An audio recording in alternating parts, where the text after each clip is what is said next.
Hello everyone, welcome back. General Biology, Chapter 10. We are nearing the end. I probably won't teach Chapter 11. I'm just going to re-upload the old video because, like I said, I don't need to explain anything. I don't want to teach it. So I'm just going to re-upload it from a time that I knew it a lot better. And I don't like muscular anatomy anyway. So we're going to do Chapter 10, and we'll quickly, briskly, swiftly do Chapter 12. We're going to move on. And next time we will start chemistry, where you guys will really start to catch the bottom pits of my wrath.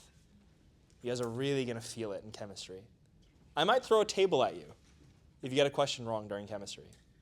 I might throw a table or a chair at you. Yeah. No. Just a table. A whole table. I might send you to the emergency room if you get something wrong during chemistry, yeah. Chemistry is what I'm best at in life. Biochemistry is technically what I'm best at now because time has passed, but I used to be a big chemistry nerd. I won't actually throw a table at you. I will metaphorically throw a table at you. That's a great introduction to the video, by the way. Guys, please check the description to support the channel. All of the links. We have a new Discord server. Please join the Discord server for updates and things like that. All jokes aside, this is an incredibly important chapter we're going to be covering. This homeostasis chapter basically takes a couple of concepts that haven't really been studied inside of the book yet and just places them in a very odd sort of selection of text and diagrams and things like that. There are two main things we're going to be talking about here. The biggest thing and the highest yield thing here is really the kidneys. We talked a little bit about the kidneys when we talked about the excretory system and the reproductive system, but it's not as important there as it is here, correct? All right. So let's talk a little bit about the excretory system and the kidney, correct? So obviously, how many kidneys do we have? We have two. We have one on either side of our body, right? So we have a kidney like this. We've got that. That's a kidney. You got a kidney like this.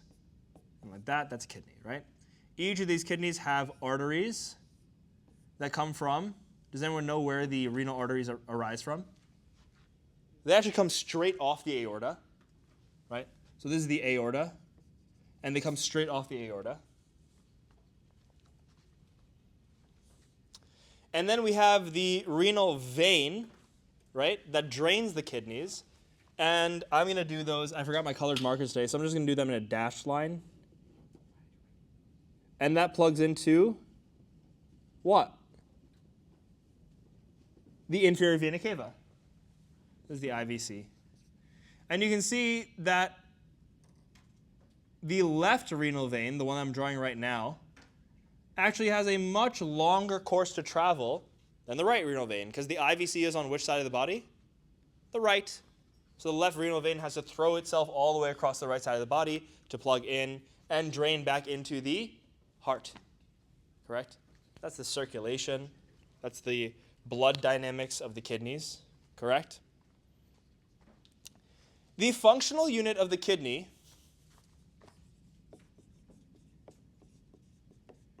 is the nephron. The nephron is an organized group of highly specialized cells that assist in filtering, concentrating, and excreting, or I guess not excreting, but preparing blood, and then for excretion. And all of this, preparing blood for excretion, you're not urinating out blood. By the time you excrete it, it's turned into urine, right? All of these changes actually function to remove toxins through excretion and retain necessary compounds, ions, and volume. What do I mean by volume? Which one do you want? They're both the same. What do I mean by volume? Water. Because what % of blood is water? That's unfortunate.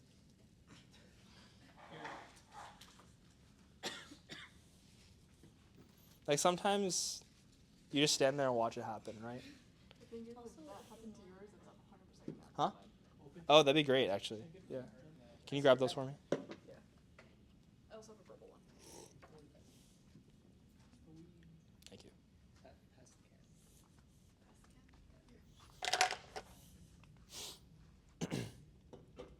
So, retention of necessary compounds, ions, and volume.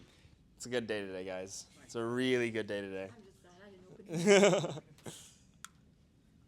You can pass that back whenever you're ready. Here's an extra napkin. When What does it say before blood? Like filters, concentrates, and prepares. Can you read the whole thing? It's an organized group of highly specialized cells that assist in filtering, concentrating, and preparing blood for excretion. Sorry, preparing blood for excretion. And when it's excreted, of course, it's known as urine. The nephron will drain into a part of the kidney known as the renal pelvis.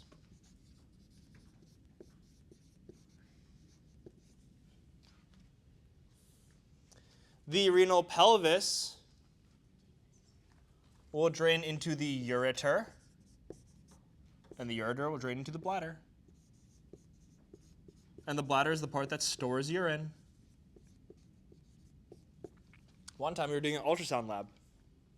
We were doing an emergency medicine ultrasound lab to look at our views of the abdomen and the heart and the chest and this and that and blah, blah, whatever it is, right? You guys have done fast exams, right? Anyone done ED tech, anything like that? You guys have done like ultrasound fast exams?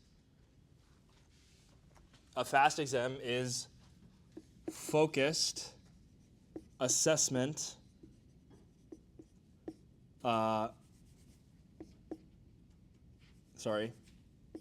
sonography for trauma. It allows you to quickly identify whether or not there's blood in the abdominal cavity. Because if there's blood in the chest, you're going to know. You will know if there's blood in the chest. This will tell you if there's blood in the abdomen, right? Blood in the pelvis is a little difficult to gauge. Blood in the limbs, do you guys know what happens if blood builds up inside of like the legs or the arms? There's a specific syndrome it's called. Compartment syndrome. You've definitely seen that before. And then what's the treatment for compartment syndrome? It's called a fasciotomy. You cut down to the level of the fascia and it bursts open to alleviate the pressure that builds up inside of the cavity. Because remember, your extremities are walled off into specific compartments. And if you bleed into a specific compartment, it builds up the pressure in that compartment. So the only way to get rid of it is to open up that compartment and relieve the pressure. So you do what's called a fasciotomy. Is the fascia underneath the muscle? Yes. So it just cuts straight through. You just go straight through everything. Would that take a very long time to recover? Well, it depends on what's bleeding. If muscle is bleeding, it's bleeding under the fascia. So if you cut through there's a connective tissue layer above the muscle and below the muscle because the muscle is surrounded by connective tissue. So it depends on where you're bleeding. If you're bleeding in a deep muscle, yeah, you have to cut through everything. If you're bleeding a superficial muscle, you cut through that muscle's top fascia and it'll alleviate the pressure. Because what will happen is that since the pressure is like localized there, they'll start pressing up on the nerves and the arteries and it'll choke out everything around it and you'll start to get necrosis. And you might need to amputate that limb. Where were we? Right, so we were doing ultrasound lab one time for fast, and I think I was fasting that day or whatever it was. So like I haven't like eaten or drank anything like in a while. And because like you haven't drank anything and you're just not really moving at all, like as much, you're just like less active. You don't really, like anyone during Ramadan, you don't really realize when you have to go to the bathroom. Like it just sort of hits you all of a sudden. We were in this ultrasound lab and they were doing the ultrasound on me. My bladder was just like completely full. Like so distended, ridiculous. It was weird to see because it's just this pocket of fluid just sitting in the bottom of your abdomen. If you guys saw that photo I sent in the Discord chat the other day, that patient of mine who had all those gallstones, you saw this big white mass at the bottom of the photo. That is the bladder. Because the bladder picks up all the contrast, right? Very interesting. Okay. Let's talk about the structure of the kidney. I will have you guys look up a diagram for this. So you guys can look up this diagram right here. I think it's in Kaplan, but you can really find a diagram like this anywhere. So this will tell you about the cortex, the medulla, the renal pelvis, the renal artery, the renal vein. Looks something like that. Very cool diagram, like the colors there. Right? Looks something like that. You look up like MCAT kidney anatomy, something like that. It'll come up. The one thing I do really want to focus on here is something that they point out. So if you look at the kidney like this, like I said, when you have something that's like sort of oblong spherical shape, the outside is going to be known as the cortex, and the inner portion of it is going to be known as the medulla. And they also point out that the nephrons will sort of start in the cortex, dip down to the medulla, and come back. And we'll see how that works. So this is a single nephron right here, and this is a single nephron right here. Not true to size, because how many nephrons are there in each kidney? Roughly 1 million. There's roughly 1 million nephrons per kidney. They're very tiny. But I want you to know that the nephrons have a cortical portion and a medullary portion. And they dive down into the medulla and come back up. That's very important. We'll talk about that in a minute.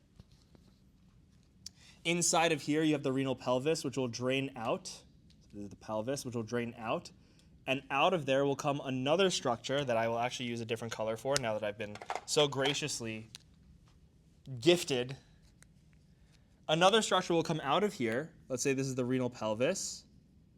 Another structure will come out of here, out of the kidney, and actually come down this way. What is this? This is the ureter. So all of the nephrons that face in towards the middle, because actually the nephron will face this way and face this way and face this way and face this way. So they're sort of all around the kidney facing in towards the middle. They will drain into the pelvis. The pelvis will drain out to the ureter, and the ureter will attach to the bladder. And that's how urine gets passed on. Any questions?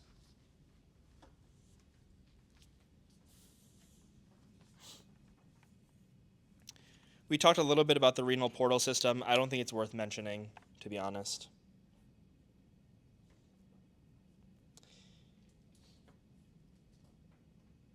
But one thing I do think is worth mentioning is that your bladder has 2 different ways of making sure that you don't urinate all over yourself all day.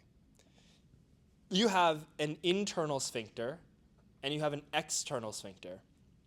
The internal sphincter is controlled from the inside. The internal controlled from the inside, meaning you're not in control of it. It is smooth muscle, right? And the external sphincter is what you are actually in control of when you have to go to urinate, right? And that's an important distinction for the MCAT. They want you to know that. Make sense? One point on the kidney and osmoregulation.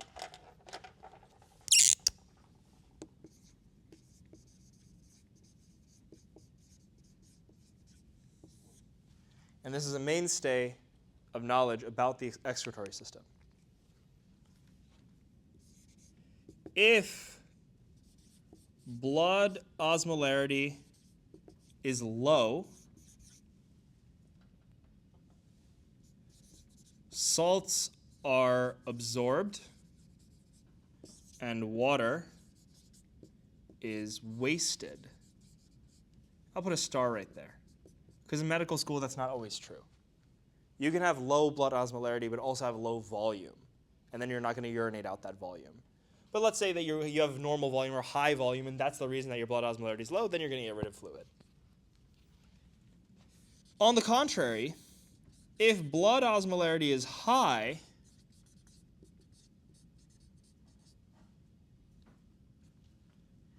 water is retained. This means something about the urine that comes out.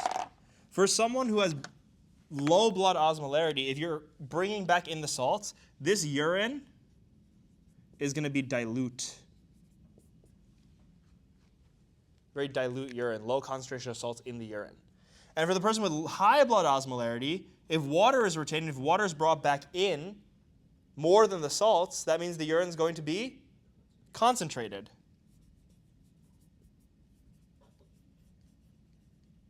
Keep that in mind.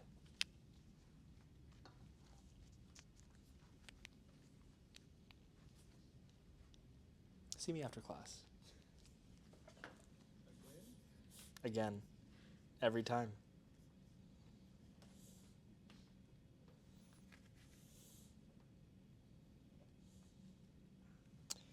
Are you guys ready?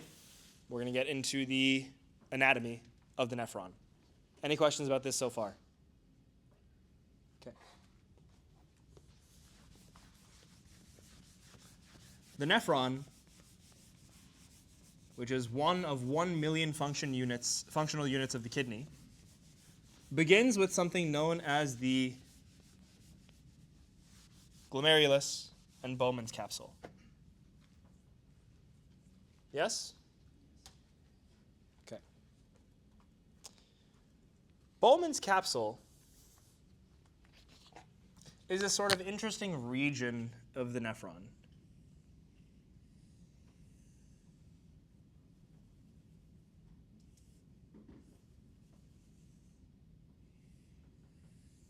Okay. That is Bowman's capsule. Coming into Bowman's capsule is a arteriole. Coming out of Bowman's capsule is a, you would think venule. No, they're both arterioles. They're both still arteriolar. Because it's not perfusing, it's dropping off blood for filtration. Remember that when an artery perfuses, it sends oxygen off to the tissue, and then it sends back deoxygenated blood. That's not what's happening here. We are slamming the blood through a filtration device. So the blood hasn't changed. And there's a mess of vasculature between the two of them. I'm going to draw the direction that blood is flowing and draw the direction that blood is flowing. The arteriole that arrives is known as the afferent arteriole. I want you to say it like that, afferent, the afferent arteriole. And the arteriole that exits is known as the efferent arteriole. This is really annoying when you have medical school professors who just breeze through their slides. Like, oh, so the afferent efferent arteriole, blah, blah, blah, blah, you just can't tell. You literally just can't tell. You just have to know. The afferent arteriole and the efferent arteriole, correct? The afferent arteriole will bring in blood with a specific amount of pressure. I want you to think of everything in the body, as I've always wanted you to think of it, as very dramatic. When the blood comes into this, the Bowman's capsule, through this clot of vessels called the glomerulus, it's going to slam into the glomerular basement membrane, right? Slam into the basement membrane of the glomerulus, and some of the fluid is going to get forced through the holes in the glomerulus. It's going to and pass straight through, right? So certain things will pass through here. Yes? That act of passing through is known as filtration. Does that make sense? Who pissed on you today? No, I'm just paying attention.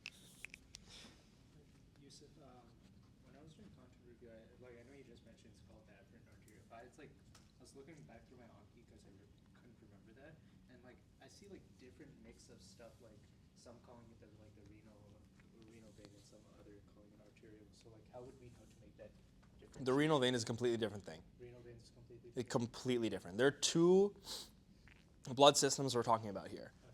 One of them is the renal artery, which will split off into a bunch of different branches, which you'll study in medical school, tiny, tiny, tiny branches, and those renal arteries will bring blood into the individual nephrons and slam them through the glomerulus and come back out as arterioles. Okay. Those arterioles will go on to perfuse the kidney. Okay. Once the perfusion is done, they will turn into venules and veins and go through the renal vein. So one is for filtration, the other one Exactly. to actually supply. Notice how the oxygenation status of this is not going down, I see. Okay. right? Got it. What percent of the blood is filtered through the kidney at any given time?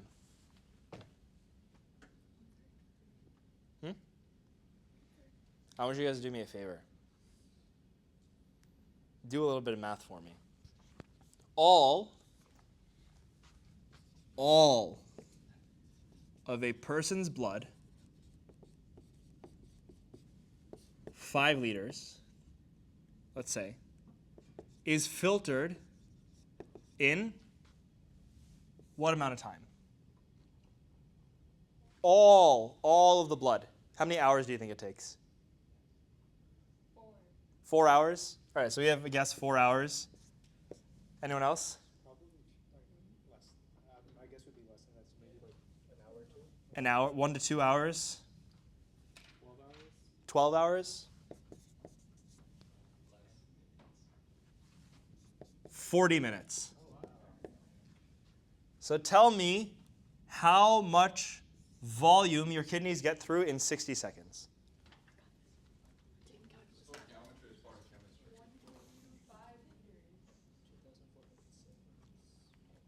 In a minute? Wait, that's not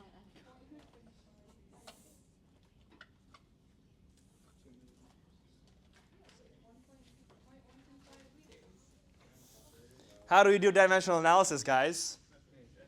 If we do 5,000 milliliters in 40 minutes, what do we do here? 1 minute over 60 seconds is the next one. 1 minute over 60 seconds, milliliters per second. 40 times 60 is what? So it's going to be 240 and then 2,400. So 5,000 over 2,400 is basically 5,000 over 2,500 is roughly 2. And then 1,000 on top. So 2,000 milliliters, roughly 2 liters. No, wait. 2 liters? Sorry, not 2 liters. Just 2. Hold on.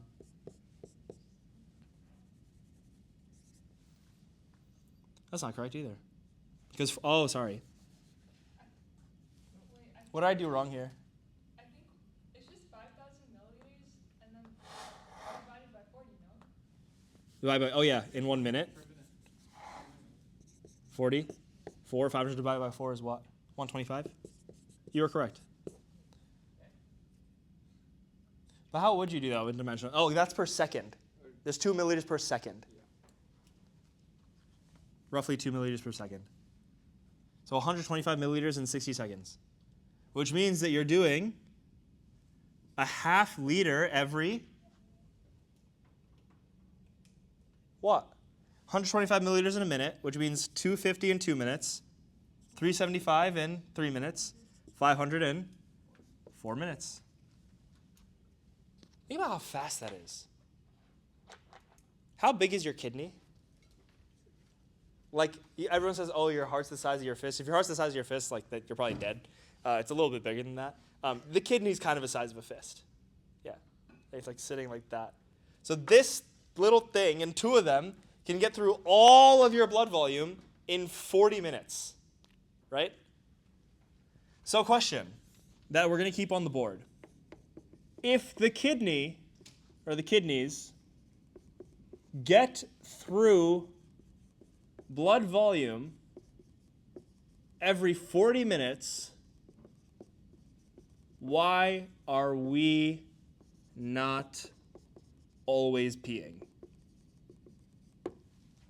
If it's filtering 5 liters of blood every 40 minutes, why are we not always peeing? Reabsorption. The answer here is reabsorption. So the reason I give this demonstration is because it goes to show how important reabsorption actually is, right? Because imagine if you just need to replenish 5 liters of fluid every 40 minutes. Some of you guys don't drink 5 liters of fluid in a week.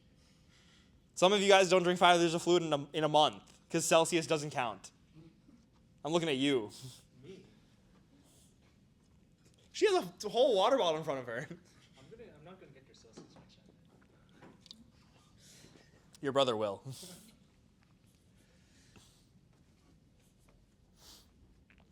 Understood? Okay.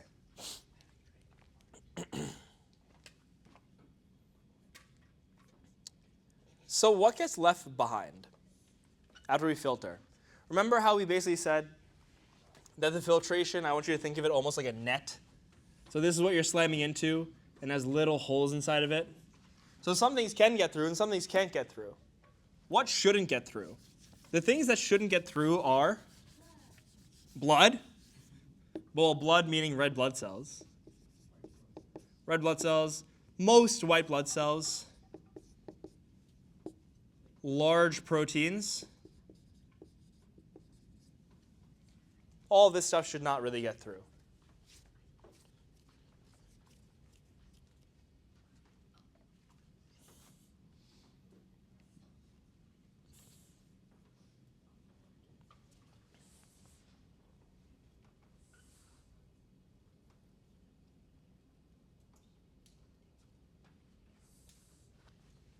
Why don't red blood cells pass? They're too big.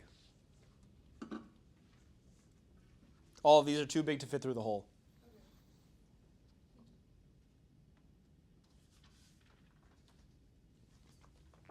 Now, here's the thing. Shut up. I can see you stifling your laugh. Here's the thing. As you travel through, obviously salts and ions and this stuff and that stuff, they get through. So you need a way to pick them back up. The nephron is capable of secretion. And secretion is different than excretion. Excretion is sending stuff out through the urine. Secretion is taking things and sending them back into the bloodstream, right? And as we talked about before, the entire nephron is surrounded by a system of blood vessels known as the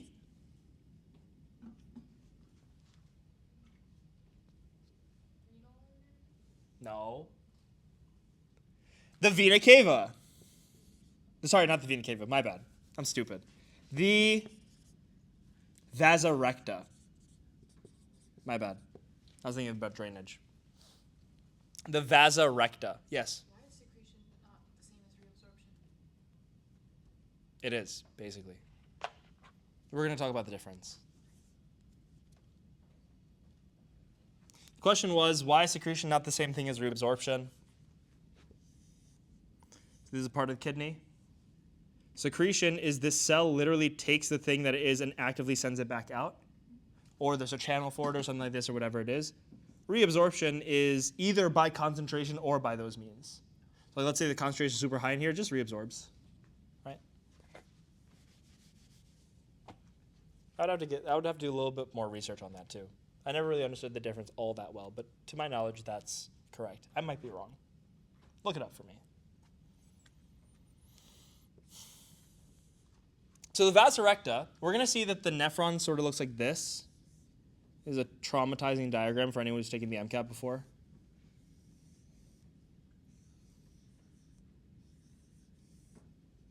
Nephron kind of looks like that.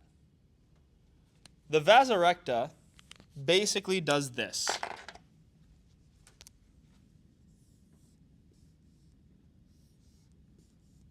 Wraps around the whole darn thing. And all the way up here, and all the way over here, and blah, blah, blah, blah, blah, blah, blah, blah, blah. So anything that we want to send back into the bloodstream, we can actually just send into the vasa recta and it'll connect it over there for us. Because remember, you're no longer in the bloodstream once you're in there. You're now in the nephron. The nephron isn't vascular. There's no blood vessels running inside the nephron.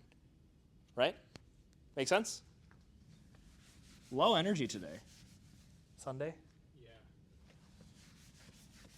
What did you guys have? Midterms recently? We're not like business. Finals?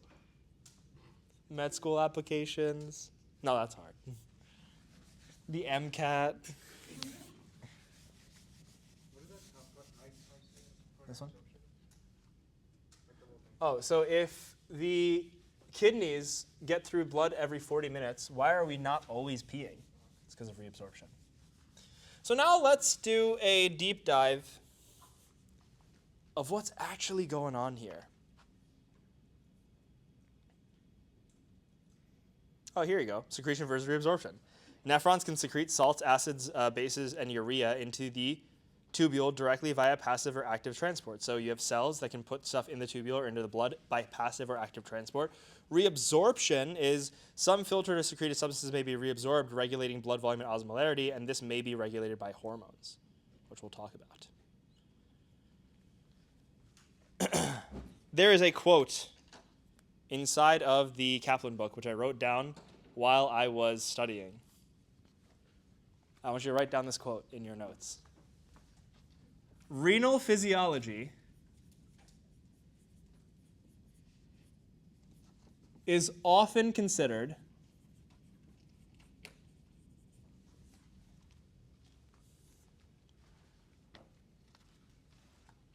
one of the most difficult topics covered in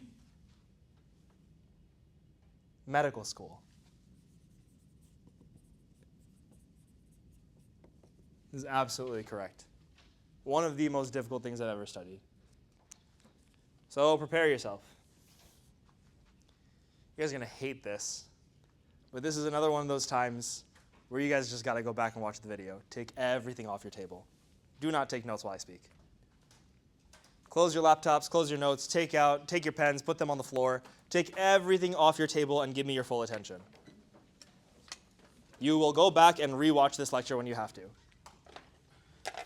I need your full, absolute, and undivided attention. And that means you online as well. All you got to do is click back to a certain timestamp. It's not that hard. These guys have to wait.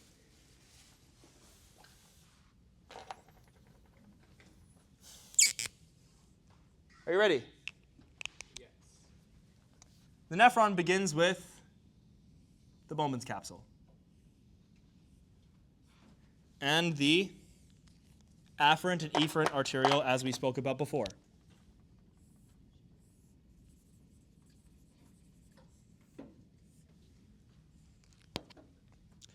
As blood filters through here, we will hit a specific part of the nephron known as it is the closest part of the nephron to the glomerulus.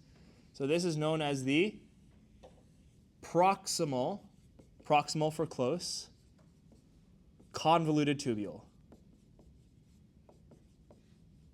Wow, handwriting's good today. That's crazy. Isn't it? It's like heavenly, dude. It's not bad. It's like finding the four-leaf clover. Proximal convoluted tubule. Can you shut the hell up? You get out. Why are you here? I needed you for like a day. The proximal convoluted tubule is called convoluted because in the body it actually like does this crazy fold all over itself, and it like just contorts, and it doesn't actually look like that. But this is the way we're going to draw it now. We then I'm going to air out the room. All of you guys are dead. All of you guys are dead by dawn. We then go into a very complicated part of the nephron that we're probably going to spend most of the time describing when we're here. This is known as the loop of Henle.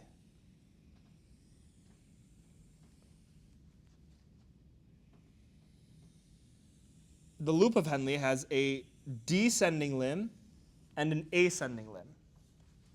The kidney, or the nephron, does the same thing over again, further away from the glomerulus, and since it's further away, it is called distal. The distal convoluted tubule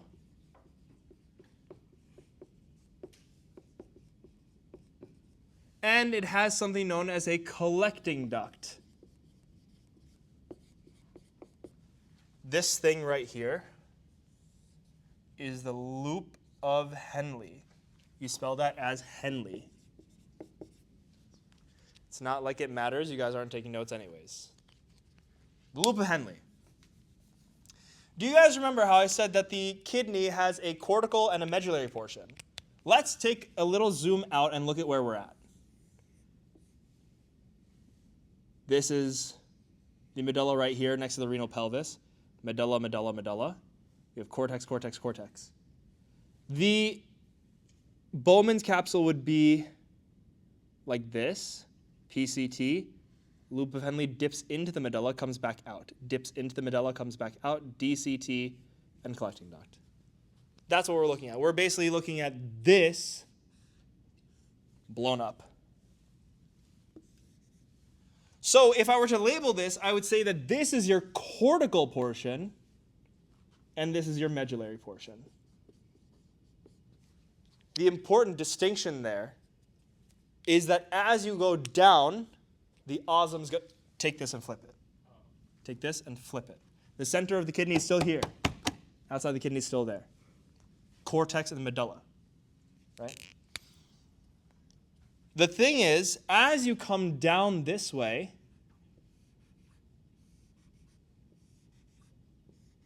you will increase in osmolarity. What's going to increase in osmolarity? The environment. The environment will increase in osmolarity. Does that make sense? Actually? Okay. Yes? Does a vasorector surround the entire nephron? The whole thing. Spins around the whole thing. Okay. Wait, spin back to the cortical. Sorry. Yeah. The cortical part, like the how it increases the osmolarity. This is the kidney. This is the cortex, the medulla. Our thing is dipping like this. This is that. This is that. And as you go down, the osmolarity goes up, just because of the nature of the kidney. The kidney is made in such a way that if you dive down, the concentration of the environment goes up. The osmolarity is higher on the outside than the inside. So that means that the concentration of salts is higher on the outside than the inside. Correct? Very good.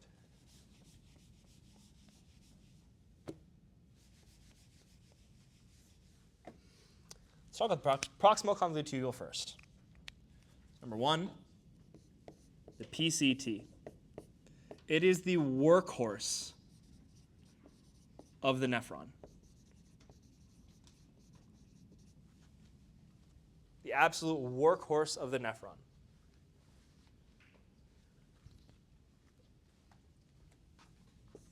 Amino acids, glucose, vitamins, excess ions, all reabsorbed / secreted here. So all of your Na plus and your K plus and your Cl minus and your bicarb and your glucose and your amino acids that got through, all of those go back out into where?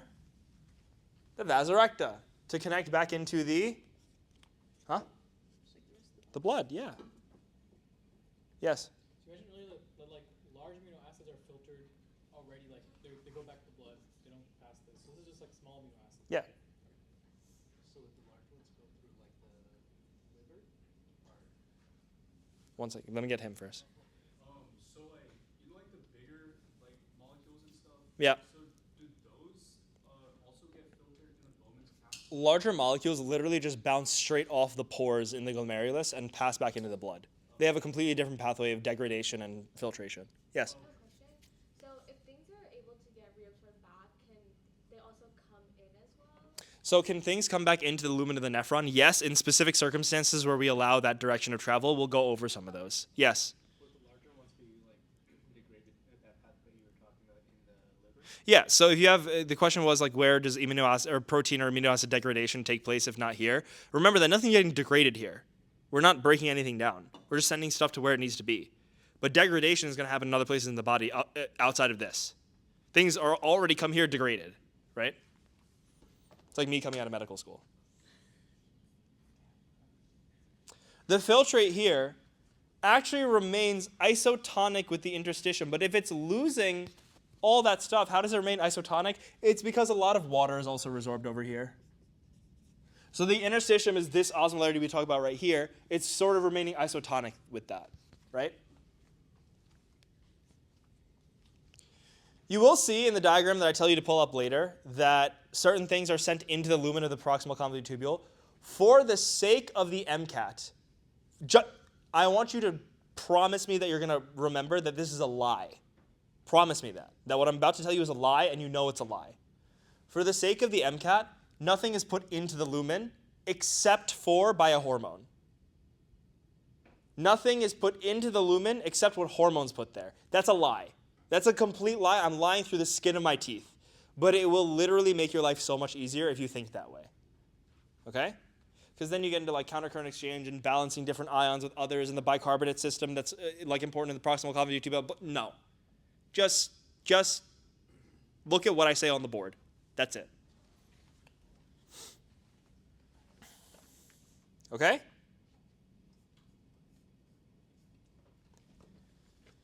Next, another rule that's semi a lie but mostly true, but it's a rule that you have to remember. Dedicate this to memory. For the loop of Henle,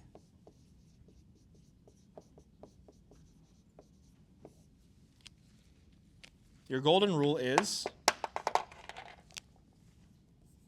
nothing goes. Who watched the video? The old video? Nothing goes in. Nothing goes in the loop of Henle. Well, I just told you nothing goes in the lumen, so obviously nothing goes in the loop of Henle, right? It's part of the lumen. Why is that important? The loop of Henle begins at the cortical portion of the nephron and dips down to the deepest portion of the medulla. So the osmolarity constantly goes up as you go down, correct? So what's going to happen as you expose yourself to saltier and saltier conditions? What gets pulled out? Water. So it's saltier than above, so water gets pulled out. Saltier than above, so water gets pulled out. Saltier than above, so water gets pulled out. Saltier than above, so water gets pulled out. And we go all the way, we keep doing that until we get all the way to the bottom. So do you see how this is bringing water back into the bloodstream? And that reduces the amount that we urinate out every 40 minutes, right? Or else we'd be urinating out our whole water volume. Right. But now we're going to swing back up this way. So the osmolarity is going to go down as we go up. So there's less salt here, and there's more, there's less salt here, yeah, and more salt here. So that means, since the osmolarity here is higher, what's going to happen? We're going to send water in. Yes? No! Nothing goes in. So if you can't fix the problem by sending water in, you send salt out. So salt goes out, and salt goes out, and salt goes out, and salt goes out, salt goes out. Wait a minute. So in the descending limb, water is reabsorbed. In the ascending limb, salt is reabsorbed, right? Don't we end up in the same portion of the cortex we were before? So we got rid of water, and we got rid of salt, and now we're in the same osmotic environment. So what was the point of all that? Why did we do that? Huh? What's the point? You said volume. So what was the point? We say volume. Osmoles, so salts, right? But we're at the same osmolarity. Like, what gives? We're in the same place we were before. Yeah. Is there something else that we could take out a different, a lower amount of things? She's right. She's more right than anyone else. He's also right, but she's more right. Because the thing is, if we didn't do this, we wouldn't have all of this length to remove water and not urinate out our whole blood volume. And we wouldn't have all this length to reabsorb the salts. Right? But more so, this osmolarity is actually very effective in getting water out of the loop of Henle. That's the really effective portion of this. So we decrease the volume of urine by contracting the volume in the lumen. Correct? Very good. We are now in the distal convoluted tubule. The one thing I want you to remember here is aldosterone. DCT is the same as PCT plus aldosterone. And the collecting duct, do you see how it also dives down? So what's going to exit? Water. The collecting duct is final water reabsorption plus, anyone? ADH. I'm going to write aldosterone there, and I'm going to write ADH right here. Take a picture.